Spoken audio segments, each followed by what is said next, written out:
Yakobus 2. Jangan memandang muka.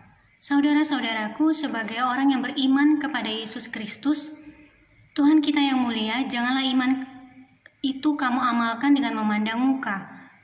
Sebab jika ada seorang masuk ke dalam kumpulanmu dengan memakai cincin emas dan pakaian indah, dan datang juga seorang miskin ke situ dengan memakai pakaian buruk, dan kamu menghormati orang yang berpakaian indah itu, dan berkata kepadanya, silakan Tuhan duduk di tempat yang baik ini. Sedang kepada orang yang miskin itu kamu berkata, berdirilah di sana, atau duduklah di lantai ini dekat tumpuan kakiku. Bukankah kamu telah membuat pembedaan di dalam hatimu dan bertindak sebagai hakim dengan pikiran yang jahat? Dengarkanlah, hai saudara-saudara yang kukasihi, bukankah Allah memilih orang-orang yang dianggap miskin oleh dunia ini untuk menjadi kaya dalam iman dan menjadi ahli waris kerajaan yang telah dijanjikannya kepada barang siapa yang mengasihi Dia? Tetapi kamu telah menghinakan orang-orang miskin. Bukankah justru orang-orang kaya yang menindas kamu dan yang menyeret kamu ke pengadilan? Bukankah mereka yang menghujat nama yang mulia yang olehnya kamu menjadi Allah? Akan tetapi jikalau kamu menjalankan hukum utama yang tertulis dalam kitab suci, kasihilah sesamamu seperti dirimu sendiri, kamu berbuat baik.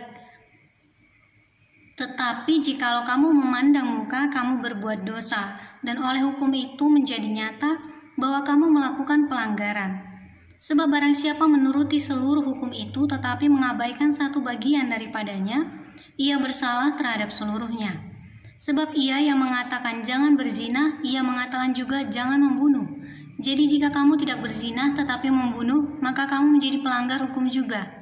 Berkatalah dan berlakulah seperti orang-orang yang akan dihakimi oleh hukum yang memerdekakan orang. Sebab penghakiman yang tak berbelas kasihan akan berlaku atas orang yang tidak berbelas kasihan. Tetapi belas kasihan akan menang atas penghakiman. Iman tanpa perbuatan pada hakikatnya adalah mati. Apakah gunanya saudara-saudaraku jika seorang mengatakan bahwa ia mempunyai iman, padahal ia tidak mempunyai perbuatan?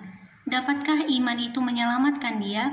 Jika seorang saudara atau saudari tidak mempunyai pakaian dan kekurangan makanan sehari-hari, dan seorang dari antara kamu berkata, selamat jalan, kenakanlah kain panas dan makanlah sampai kenyang, tetapi ia tidak memberikan kepadanya apa yang perlu bagi tubuhnya. Apakah gunanya itu? Demikian juga halnya dengan iman. Jika iman itu tidak disertai perbuatan, maka iman itu pada hakikatnya adalah mati. Tetapi mungkin ada orang yang berkata, padamu ada iman dan padaku ada perbuatan. Aku akan menjawab dia, tunjukkanlah kepadaku imanmu itu tanpa perbuatan, dan aku akan menunjukkan kepadamu imanku dari perbuatan-perbuatanku. Engkau percaya bahwa hanya ada satu Allah saja, itu baik, tetapi setan-setan pun juga percaya akan hal itu dan mereka gemetar. Hai manusia yang bebal, maukah engkau mengakui sekarang bahwa iman tanpa perbuatan adalah iman yang kosong? Bukankah Abraham bapa kita dibenarkan karena perbuatan-perbuatannya?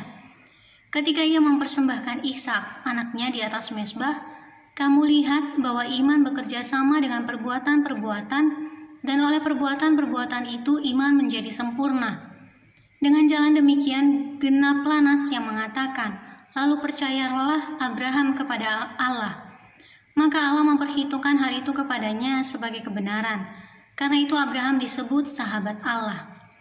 Jadi kamu lihat bahwa manusia dibenarkan karena perbuatan-perbuatannya dan bukan hanya karena iman. Dan bukankah demikian juga Rahab, pelacur itu, dibenarkan karena perbuatan-perbuatannya? Ketika ia menyembunyikan orang-orang yang disuruh itu di dalam rumahnya, lalu mendorong mereka lolos melalui jalan yang lain. Sebab seperti tubuh tanpa roh adalah mati, demikian jugalah iman tanpa perbuatan-perbuatan adalah mati.